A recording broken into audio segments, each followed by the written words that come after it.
So the United States in 2008 brought in almost $38 billion in the arms trade. And so if you want to talk about big sources of revenue to the United States, military sales are pretty big. And in just doing a little bit of digging around the FMS, or Foreign Military Sales Program, I found a couple of directions that you could go if you were looking for an affirmative. There have been a couple of GAO reports, a 2009 one and a 2010 one, saying that we're not really doing a good enough job of controlling what it is that we're exporting, and we're compromising our national security as a result. So you could go to the GAO website and do a search for foreign military sales, put quotation marks around it so it doesn't look for the terms individually, and those reports will come right up for free.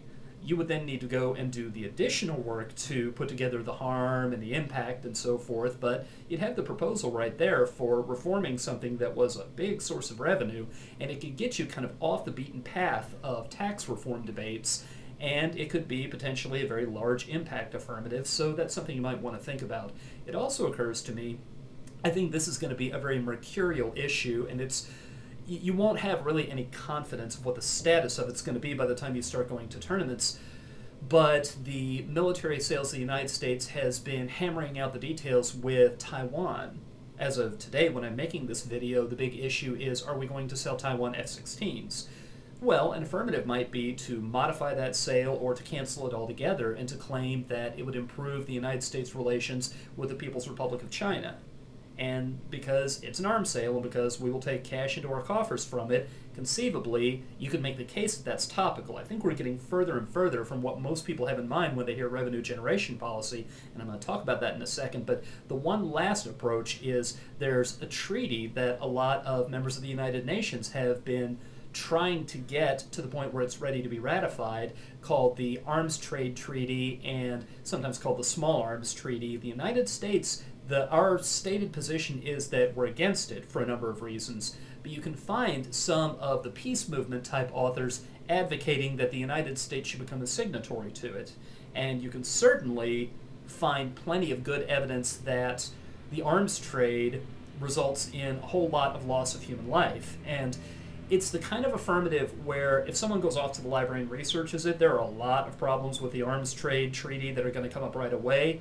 But if you needed a new affirmative, maybe a surprise new affirmative, and I know some people have ethical problems with one-trick pony affirmatives, and that's certainly a discussion I could have. I always thought that between very experienced debaters, they were very useful because they forced people off of their planned strategies. That's certainly an affirmative that could work in that kind of situation, the arms trade treaty, because that, again, is tapping into something that's a huge source of revenue, but it's not sort of the core of the topic, and so when a lot of people are ready to debate, I think it would be a diversion into another area of debate, and it's current. There are things being written about it right now.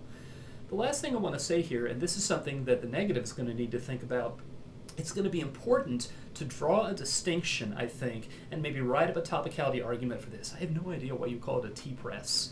To me, that makes me think of something that I use to make tea with.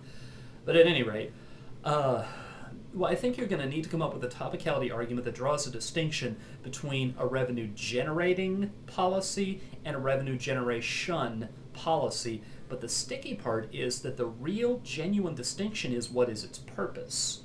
We don't sell weapons to other countries because we need the money.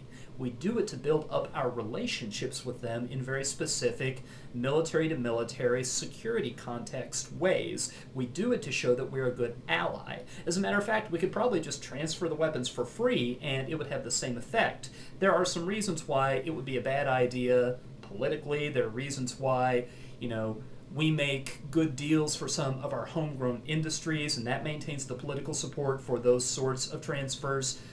But primarily, they are not about collecting revenue. We don't say, ooh, got a big deficit, better go sell some weapons to other countries. That's not something that I think anybody thinks of as a first resort if our coffers aren't being filled with that year's IRS, what the IRS is bringing in from the income tax. So I think that you can make the argument that revenue generation policy is distinct from a policy that happens to be revenue generating. The reason that's a little bit slippery, though, is if I were the affirmative, I would say, well, think about a small town and its speed limit enforcement and police officers writing tickets for speeding. You know, on its face, you would say that its purpose is to get people to slow down, but there are plenty of small towns who pretty much run their police departments. They have speed traps, and they run their police departments off the revenues that they bring in through speeding tickets. So to say that the purpose is easily pinned down, the purpose is kind of in the eye of the beholder. So you're going to need to continue to try to think creatively about what kind of distinction can you draw between adopting a flat tax, which is clearly about when we look at the question of how are we going to fund government, where's the money to run the government going to come from, the flat tax is meant to address that. Arms sales, really not so much. We undertake arms sales for other purposes. So if you can find a way that you can defend, if you can find kind of a process for deciding what the purpose of a policy is, then I think you're going to have a very powerful and very necessary topicality argument for screening out some of these things. But unless an argument like that surfaces, I think that you're probably going to need to have in mind what will you do if you wind up debating an affirmative that is about military sales.